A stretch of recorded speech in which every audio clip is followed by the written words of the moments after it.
Sí, la primera parte. Estamos de vuelta. Creo que vamos al récord acá con el doctor Saberi porque da gusto, es un placer escucharlo. Todo lo que nos está contando, sumamente rico, eh, que se está, que lo vamos a em, valorar un montón. Em, Creo que no ha tenido desperdicio ni ninguna ninguna parte de todo esto eh, donde y la generosidad que tiene Martín de compartir todo esto con nosotros, de haberse quedado y estar acá, la verdad que estamos disfrutando de esta conversación y de todo lo que nos estás compartiendo. Martín, la verdad que es un gustazo. Nos veníamos hablando en cuanto al confronte, esto que también es una técnica muy fina y de que hay que también aprender y saber preguntar, porque no es cuestión solamente de estar a la famosa a la pesca, y toda esta preparación que uno tiene que tener conociendo el caso, porque no es cuestión de poner una versión que no tenga nada que ver con lo que vamos a tratar de probar y de lo que va a surgir de, de cada pregunta, de cada examen y de lo que uno tenga que ir a destruir en el contraexamen. Destruir en el buen sentido de la palabra, ¿no? De desacreditar o al testigo o la versión. Sí, y también queremos construir durante el contraexamen. Muchas veces, como defensores en particular, construyen todo lo que pueden construir durante un contraexamen. Y es más, hay abogados muy buenos que te dicen, antes la vieja escuela era, sacar lo que podés sacar de tus directos y lo que no podés sacar de tus directos, sacarlo del contra. Pero yo pienso lo opuesto, que el valor de sacar algo de un contra es mucho mayor porque es el testigo de la contraparte. Sí, Así que sí, totalmente. mucho más, Sí, sí, sí. mucho más persuasivo. Y estamos tratando de construir. En algunos casos, y esto tiene que ver con la idea de los influencers que te hablabas antes, donde todo lo que querés hacer es tirar abajo. A lo mejor en algunos casos, tu teoría del caso es, no se puede creer nada de los testigos de la contraparte. Ok, pero eso muy pocas veces me pasa a mí. Yo en general trato de establecer una realidad y eso es construir y no destruir. Y a lo mejor parte de la construcción que intento hacer es destruir un testigo de la contraparte o parte de lo que dice un testigo, pero mi meta es establecer mi teoría del caso. No es, no es puramente negativa, tiene un elemento positivo muy fuerte. Claro, que es la construcción de tu versión, de tu teoría, de lo que vos le estás presentando como historia, de lo que sucedió al jurado. Sí, como dijimos, si la fiscalía sale y dice, pasó 1, 2 y 3 y 4, como el ejemplo de la abuela que sale con los alfajores, y yo como defensor salgo y digo, no pasó esto, no pasó esto, no pasó esto y no pasó esto, un jurado o un juez va a pensar, ¿qué pasó? ¿Dónde estaba tu cliente? ¿Por qué esta abuela dice que fue tu cliente? ¿Cómo llegó tu cliente a ser el acusado? Hay una historia ahí que de alguna forma tenés que intentar relatar, o por lo menos Claro. explicar por qué no puedes relatarla. O si no, suena un jurado, un juez como, hay algo muy raro acá. La defensa no ofrece nada, la fiscalía o la contraparte ofrece esto y la defensa no ofrece nada. O viceversa. Martín, ¿qué opinión te merece el ofrecimiento por parte de la Fiscalía de las declaraciones previas del imputado o del acusado? ¿Cómo? ¿Qué opinión te merece el ofrecimiento, ¿sí?, de la Fiscalía como evidencia de la declaración previa del imputado, del acusado? Bueno, en Estados Unidos, el dicho de la contraparte no se considera un dicho de oídas y por lo tanto es admisible. Así que una grabación de un testigo antes de un juicio teóricamente no es admisible. Pero en Estados Unidos una grabación del acusado bajo las reglas de Estados Unidos sí es admisible, sí es ofrecida por la Fiscalía. Porque, y la defensa teóricamente podría admitir alguna grabación, algún dicho de la Fiscalía, pero nunca existen. Pero son temas muy importantes porque el jurado, por supuesto, que le da mucha importancia a un dicho de un acusado. Y muchas veces yo intento incorporar parte de un dicho de mi acusado en un caso en el cual mi cliente no puede testificar por algún motivo, no quiere testificar por algún motivo. Pero es un tema que se litiga mucho antes de los juicios, muchísimo. Martín, una pregunta que me hacía un amigo era, ¿alguna vez tuviste que acordar alguna pena capital o tratar de acordar una pena perpetua en vez de una pena capital? Sí. Un caso de un... ¿Cuesta mucho?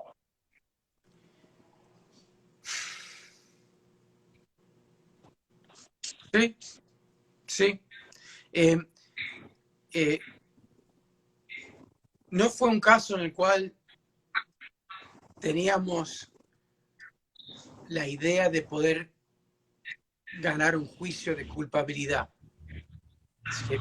Era un caso en el cual había mucha prueba en contra del cliente, que el cliente era el autor de un homicidio de un policía no justificable. Yo creo que la Fiscalía habría tenido muy alta probabilidad de poder demostrar no solo que el cliente fue culpable, sino que el motivo del cliente fue algo poco justificable, que no quería ser descubierto con armas y con drogas, dado muchas de las condiciones del juicio y del acusado y del policía. Estábamos bastante seguros que hubiéramos perdido un juicio de castigo y le hubieran dado la pena de muerte. Dado todo eso,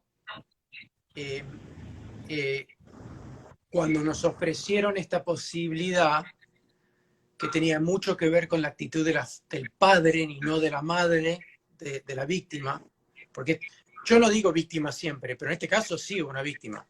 Decir víctima es aceptar una teoría de la Fiscalía, así que yo muy pocas veces hablo en ese tema, pero en este caso era eso. Y ahora sí, porque se dio culpable el cliente. Estábamos muy seguros, el equipo de defensa, que íbamos a perder todo. Así que en ese caso, aunque fuera difícil, era la mejor opción para él. Y en ese caso uno no decide para el cliente y tampoco puede presionar al cliente. Pero pudimos tener esa discusión porque teníamos una relación de confianza y él nos escuchó y decidió hacerlo. Martín. Y esto pasó, aunque fueron 4 años de litigio. Una de las cosas que litigamos, por ejemplo, en ese caso, es que esto ocurrió en una comunidad muy blanca, sin una población negra, con una población latinoamericana no documentada muy grande, donde existían problemas de raza, de racismo muy profundos. Pudimos demostrar con unas encuestas y análisis sociológicos que esa población había sido tan contaminada por noticias del hecho que no podíamos elegir un jurado imparcial. Y por lo tanto, la Suprema Corte de California movió el juicio a otra parte del estado. Y ahí empezamos a litigar empezamos a seleccionar el jurado, empezamos el proceso de voir dire, y pudimos durante ese proceso de voir dire demostrar por medio de tanta gente que pudimos sacar que después de 3 semanas de selección de jurados sin terminar, la fiscalía se dio cuenta que iba a tener problemas fundamentales. Y ahí nos ofreció el acuerdo de cadena perpetua. Martín, ¿podés desmistificar la frase preparar al testigo? Sí, es el opuesto de penar el testigo. No es como se pueden ver que penar no es un concepto que yo manejo muy bien, pero preparar el testigo es sentarse con el testigo, entender lo que va a decir. A lo mejor eso requiere preguntarle al testigo que aclare ciertas cosas. A veces yo lo veo como una traducción, porque yo trabajo mucho con pandilleros. Y si yo pongo un pandillero como testigo, todo su idioma, verbal y no verbal, no es entendible por un jurado. Por ejemplo, en la vida de mis clientes pandilleros en la calle, el contacto ocular es prohibido. Si yo en la calle te miro los ojos, en las comunidades donde vienen mis clientes, eso es una amenaza. Pero el mismo testigo, la misma persona, si cuando testifica no mira al jurado en los ojos, ¿qué pasa? Cree que está mintiendo. En la clase, en la cultura clase media, blanca, burguesa, no mirar a los ojos es es demostrar que no sos creíble, que estás mintiendo. Así que yo tengo que preparar mi cliente o preparar mis testigos para que entiendan eso. Y preparar mi testigo para eso no es cambiar su testimonio, no es mentir, no es tergiversar, es necesario, o si no, los tribunales están hechos solo para la gente de clase media. Porque tenés que entender eso para ser creíble. Así que si mi cliente dice rojo, yo digo, no, mira, yo prefiero que sea verde. Eso no, eso es una falta de ética total. Pero si mi cliente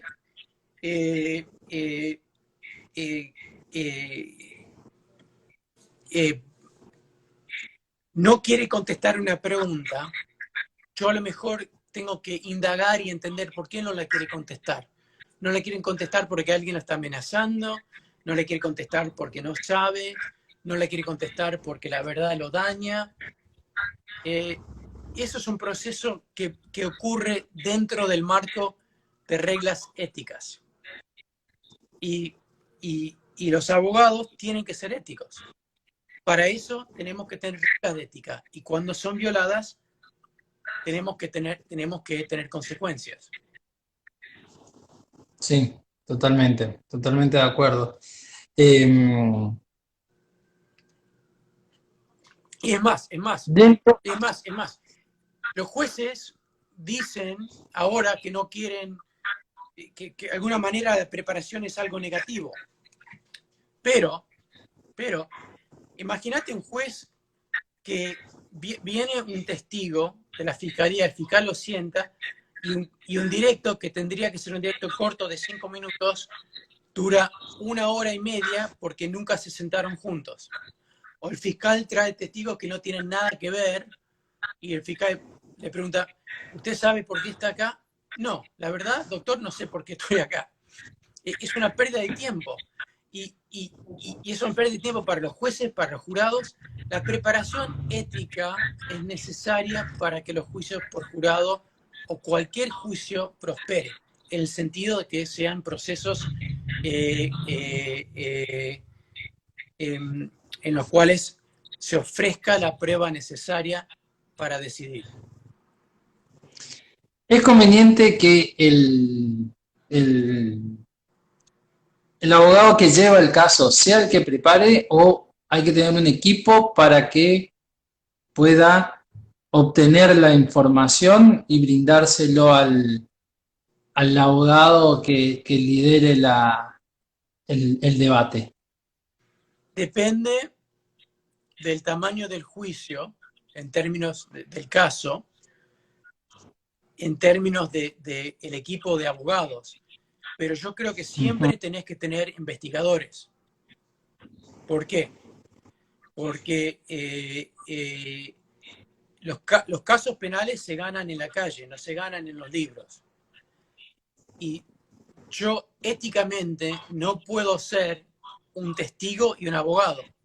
Así que si yo salgo a la calle solo y hablo con un testigo y después presento a ese testigo y ese testigo niega lo que me dijo en la calle, yo no puedo ser testigo, decir, no puedo después ser el testigo, dice, y ponerme, sentarme y explicar al jurado o al juez que yo salí y hablé y él dijo o ella dijo X y ahora está diciendo no X. Tengo que tener un testigo para convocar para ese propósito. Así que en las reglas de Estados Unidos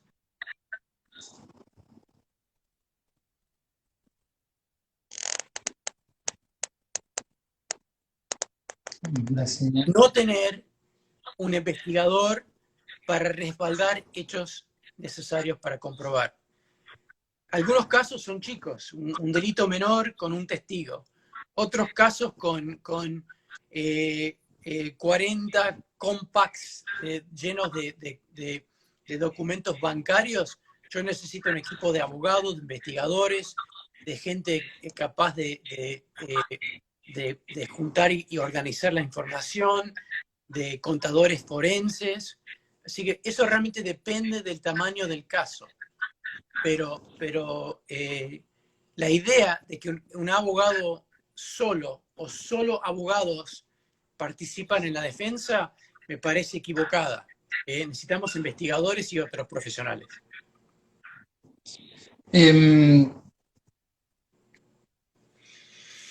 ¿Qué te merece el tema de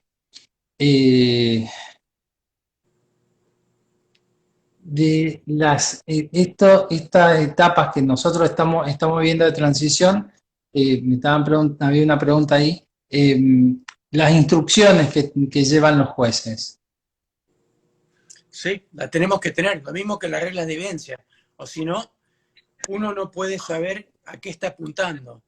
¿Qué puede ser mi teoría del caso? ¿Cómo la puedo formular si no sé cuáles son las normas? Son necesarias, así que no hay que inventar la rueda cada juicio. Tenemos que tener un manual de instrucciones. Y acá, ¿quién redacta las reglas, las instrucciones? Hay comisiones en cada jurisdicción que toman las normas y las expresan, las traducen a un idioma cotidiano y llano. Y esas comisiones no solo son abogados y jueces, pero periodistas, psicólogos, sociólogos, porque lingüistas, gente que, toda una comisión, porque el derecho no tiene que ser un misterio que solo los dioses regalan a un grupo limitado de iluminados. El derecho, las leyes existen y después un grupo de personas las pueden traducir a un idioma cotidiano y chao. Y eso se hace y tenemos un manual y cada instrucción después se modifica para cada caso, pero dentro de esa estructura que ya fue decidida. Pregunta aclaratoria del juez en el juicio, ¿sí o no? En Brasil existe esa norma, y si vas a ver un juicio en Brasil, la pregunta aclaratoria, el juez empieza antes del fiscal o defensor, y la pregunta aclaratoria son 80 preguntas, pues el fiscal pregunta 3 o 20 y el defensor pregunta 5. Así que la pregunta aclaratoria, a lo mejor sí, pero realmente tiene que ser una pregunta aclaratoria. Yo como defensor la resisto porque si no hay claridad, si algo se tiene que aclarar, en general eso elimina la duda. Claro, totalmente. En general, una pregunta aclaratoria puede ser algo que aclara y por lo tanto elimina la duda y ayuda a la fiscalía, pero también puede ser que un juez aclare algo súper importante, un acusado está testificando en un caso en el cual la teoría de la defensa es legítima defensa y de alguna manera no comunica su miedo. Y el juez le dice, disculpe señor acusado, usted está diciendo que tenía temor de que lo iban a matar, y si es así, ¿por qué tenía ese temor? Esa pregunta aclaratoria sería buena para la defensa. El tema es, esto choca mucho para nuestros colegas chilenos porque tienen esta norma de jueces pasivos, pero el tema es si el juez está jugando, si se puso la camiseta o no de un equipo. Ah, Y eso es muy difícil de medir. En Estados Unidos no es una regla clara, porque los jueces tienen muy distintas filosofías. Donde se complica mucho más son las preguntas aclaratorias de los jurados. Y todo eso está en flujo en Estados Unidos. Todo esto está muy en flujo acá. Y a mí no me gusta tener que objetar una pregunta aclaratoria de un juez. Es muy difícil. Y en algunas situaciones no me parece que la pregunta es tan negativa o contraproducente para la defensa como para poder ser un motivo para apelación. Pero en otros casos tengo jueces que hacen tantas preguntas aclaratorias que cambian el juego. Cambian el juego. Y yo he perdido muchos juicios y he perdido muchos juicios contra fiscales muy malos. Y uno de los motivos por los cuales he perdido juicios contra fiscales muy malos es que algunas veces los jueces se meten para ayudar a un fiscal malo, que no está preparado. Y estas son cosas que son muy difíciles de hablar de forma contundente, pero hay algunas situaciones donde uno tiene que poder apelar el rol del juez como demasiado parte en un juicio. Y para hacer eso, sí. y por muchos otros motivos, necesitamos un nivel de apelación, jueces de apelación que pueden revisar, no todo el juicio, pero que tengan la posibilidad de revisar todas las condenas apeladas para enfocar y revocar decisiones de los jueces equivocadas. Cuando admitieron algo que no se tiene que admitir, cuando dejaron prosperar una acusación que no tiene que prosperar, cuando permitieron un argumento ilegítimo. Por ejemplo, un fiscal dice, condenen a Sabelli y manden un mensaje a la sociedad que esta delincuencia no es... Eso es un argumento que no se tiene que admitir, y supongamos que ocurre en un contexto en el cual ese argumento es importante. Bien, tenemos que tener una corte de apelación que pueda analizar eso y revocar la condena si eso fue un argumento que influyó sobre el veredicto. Lo mismo con un juez que cambia tanto el juego, que juega tanto por un equipo que en contra de otro equipo, que cambia y convierte un juicio en un proceso ilegítimo. Eso es muy raro poder sostener esa apelación.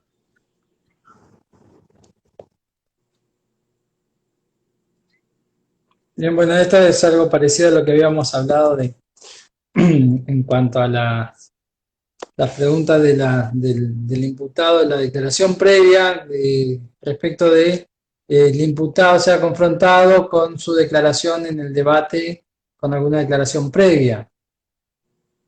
Sí, sí, el acusado muchas veces eso pasa.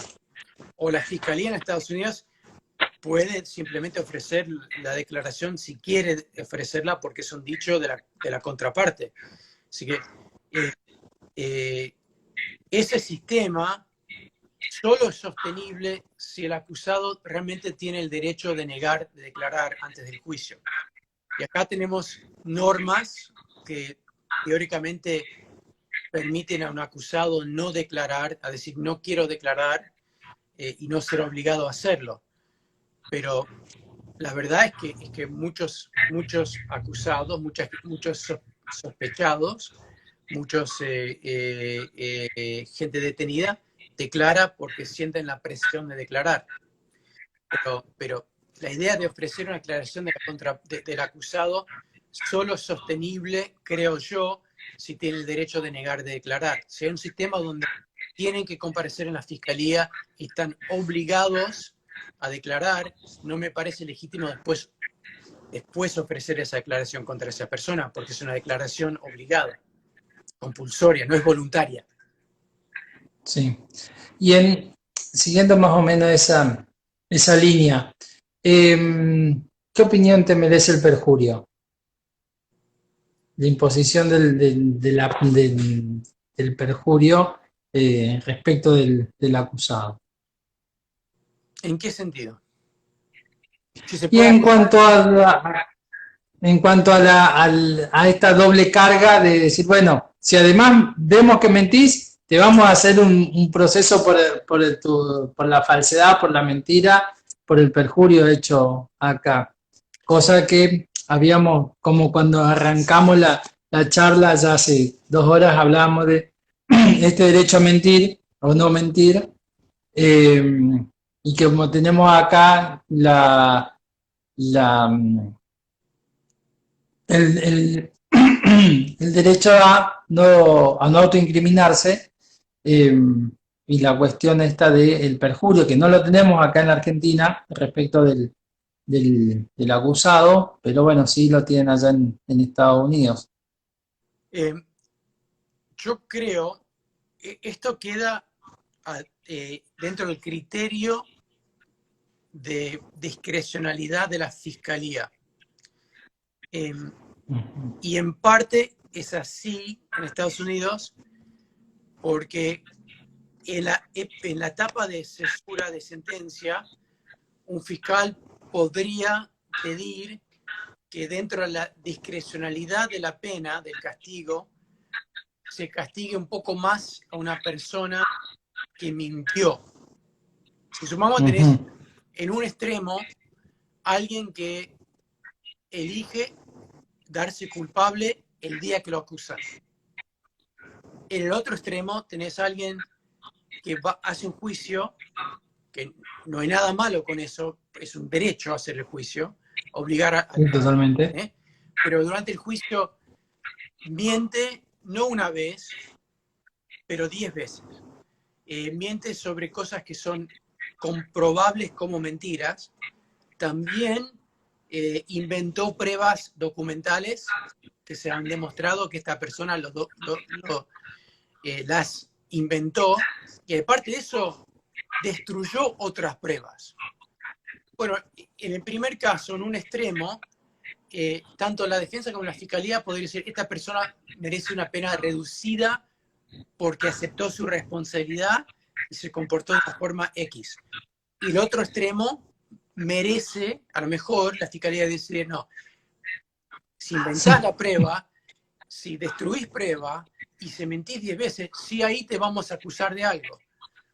Pero un poco menos de eso, a lo mejor lo que dice la fiscalía es que en vez del mínimo de 10 años, o en vez del mínimo de 2 años, o lo que sea, merece un poco más por las mentiras. Así que el mismo delito merece dos castigos distintos dependiendo del comportamiento de una persona. Pero nunca he visto yo una situación en la cual un acusado en su defensa dice yo no lo hice y lo acusan de perjuria. Nunca vi que un fiscal acuse a una persona de eso. Y yo creo que un jurado no condenaría en esa situación. Creo que no es porque los fiscales no quieren acusar, es que saben que los jurados dirían, ¿por qué estamos perdiendo tiempo acá? Lo llevaste a juicio y lo condenaste por el delito principal. ¿Por qué me estás interrumpiendo mi vida, la vida de 14 personas, para venir y convocar un juicio? Estás gastando recursos del Estado por eso. No queremos eso.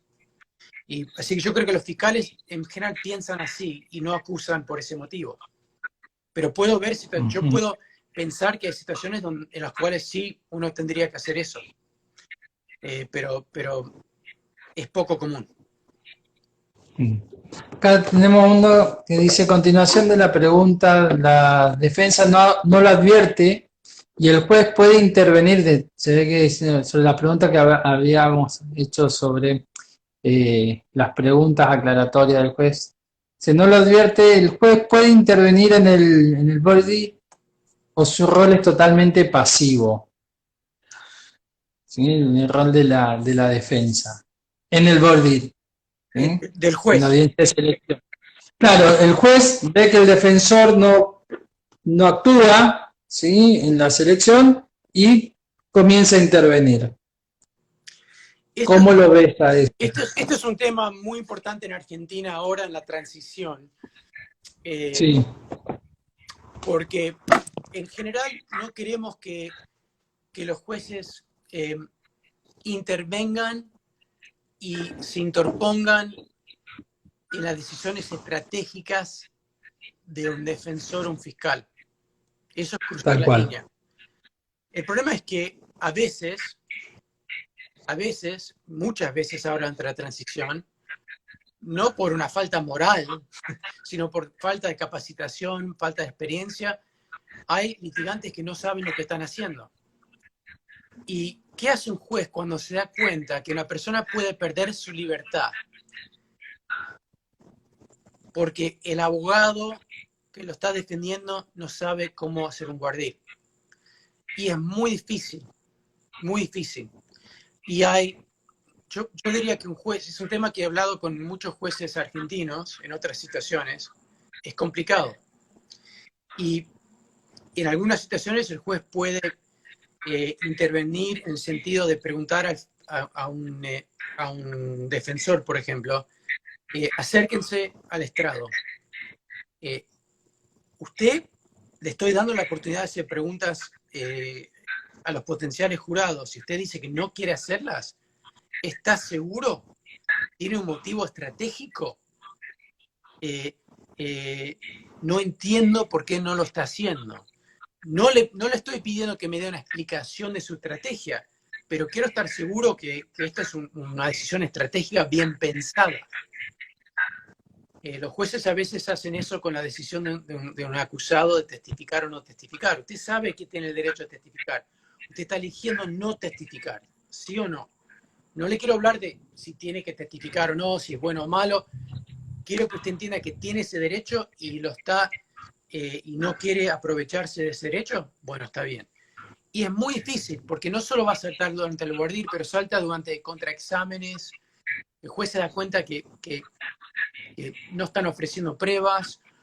Esto pasó, por ejemplo, en el caso Faré, en la provincia de Buenos Aires, un caso muy notorio. Sí. Y bueno, es un rol muy difícil para los jueces, porque lo que puede pasar después es que en un sistema realmente que está funcionando bien, supongamos que un acusado, aunque haya elegido un abogado y pagado por ese abogado no hizo un trabajo adecuado, constitucional, no llega a un límite básico de presentar una defensa, después el sistema tiene que decir, no está bien, tenemos que revocar la condena, y eso tiene un costo muy alto para todos. Pasa muchas veces en el sur de Estados Unidos con casos de pena de muerte, donde yo he tenido casos de habeas corpus donde revoqué condenas de pena de muerte en casos en los cuales un abogado que no se preparó para nada, un abogado blanco con un cliente negro, hace un caso de pena de muerte sin investigar nada y lo hace en 2 días. Yo ya te expliqué que en uno de mis casos tuve en Guardir que no terminó, que ya estaba en 3 semanas. Y hay gente que deja que sus clientes sean condenados en 2 días con todo. Bueno, el sistema tiene que poder rechazar eso. Y es mejor que eso, que nunca lleguemos al punto de la condena, porque una vez que alguien está condenado es muy difícil revocar la condena. Así que es mucho mejor tener un sistema en el cual, de alguna forma, el sistema frena un proceso en el cual el abogado no está participando como tiene que participar. Y eso es un tema muy complejo porque no se puede permitir que los jueces intervengan en decisiones estratégicas, pero los jueces tienen una responsabilidad de estar seguros que el laburo del abogado se está haciendo de una forma adecuada. Y eso no es fácil, pero acá lo que hay que hacer también es crear una cultura de defensa sostenida por reglas de ética.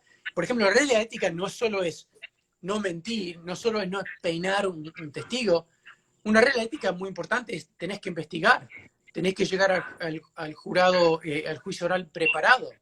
Y si no haces esas cosas, alguien tiene que decir, Sabelli es muy malo iniciar una acción disciplinaria en la cual Sabelli tiene que ponerse de acuerdo con ser capacitado, con prepararse y hacer lo que tiene que hacer para ser un buen abogado. Y si no lo hago, me sacan la licencia y no puedo practicar, porque yo no puedo estar en el sistema cobrando honorarios y mandando a gente a la cárcel por 10 años que son inocentes o no son culpables. Che, ya los aburrí. Bueno. 2 horas y media, chicos. Ya están, chiques. Ya es muy tarde para ustedes. Tal cual. Martín, la última que te hago, ¿sí? ¿Qué recomendación nos das para seguir avanzando con cuestiones con el club? ¿Cómo? Claro, ¿qué nos podrías recomendar para seguir avanzando en cuestiones de litigación desde la perspectiva de la existencia de un club de litigación?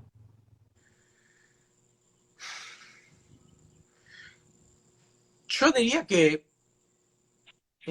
bueno, primero, yo soy el último para preguntar esto porque la cultura de equipo, de trabajar juntos, de ser gamba, de amistad, en Argentina es muy superior que en Estados Unidos. Así que yo soy el último que podría opinar sobre esto. Pero yo creo que una de las funciones muy importantes es tener la espalda o respaldar a las personas que están en la trinchera o que quieren estar en la trinchera, porque el litigio, particularmente el litigio en una época de transición, es muy difícil, porque aprendés, haces cosas, te preparás para hacer cosas y después no te dejan, te gritan, te tratan mal, te humillan en el tribunal, no te dejan hacer algo que es totalmente legítimo. Así que esa parte, digamos, de sostén emocional y afectivo es muy importante.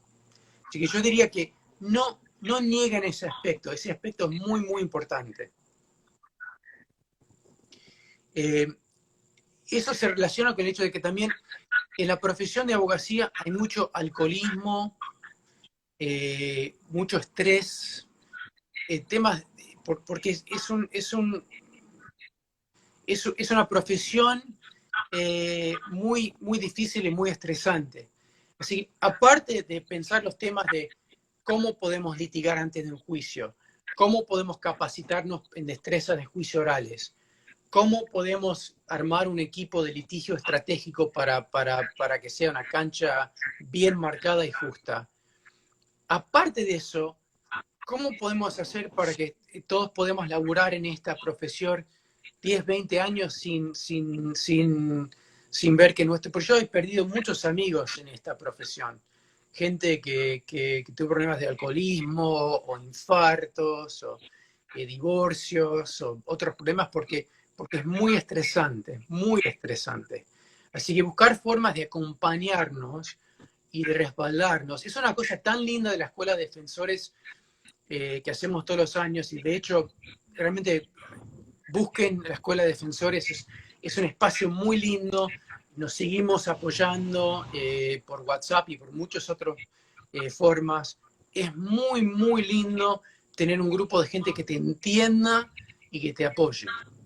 Así que yo diría que eso es un aspecto de fundamental importancia. Y quiero compartir algo con ustedes, que no lo estoy inventando. Se lo voy a mandar ahora, recién ahora. Saltó en mi correo electrónico el anuncio de que no, el Estados Unidos de Norteamérica, de América, decidió recién que no va a seguir la pena de muerte contra uno de mis clientes. Recién ahora. Bien, felicitaciones. ¿Puede ver? ¿Se puede leer? Se pixela un poco, pero encima está al revés el texto. Lo tengo de izquierda a derecha. Te lo mando. Recién saltó. Es una noticia oficial que salta por el sistema electrónico del Tribunal Federal. Recién, ahora. Martín, muchas gracias. La verdad que personalmente es un gustazo poder haber mantenido esta charla. Espero que cuando venga a la Argentina nos podamos encontrar y si podemos traerte para Formosa a que puedas disfrutar de nuestra costanera en cuanto pase todo este tema de la pandemia que también nos tiene bastante preocupados a todos. Voy porque hace 2 semanas se me acabó mi vinoteca de Malbec que voy trayendo con los viajes. Ahora me quedé sin una gota de Malbec, así que estoy muy, muy mal acá, muy mal acá. Así que si me invitan voy, seguro. Dale, Martín, muchas gracias. La verdad, hemos disfrutado de tu compañía estas 2 horas y media, casi 3, y tu generosidad. La verdad que hemos abusado de eso y agradecerte de todo corazón esta conexión con nosotros. Muchas gracias, el placer es mío. Y bueno, espero que la próxima vez que nos vemos Estados Unidos sea un país más justo, menos racista y que sigamos con la reforma en Argentina también. Gracias, Martín. Un abrazo. Otro. Chao.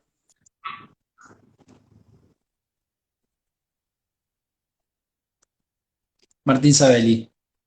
Un grosso. La verdad, daba para seguir muchísimo más. Agradecidos por que se hayan quedado. Agradecido a Martín. Y nos vemos la próxima. Vamos a estar avisando por el Facebook, por Instagram, cuáles van a ser las próximas charlas que vamos a ir teniendo.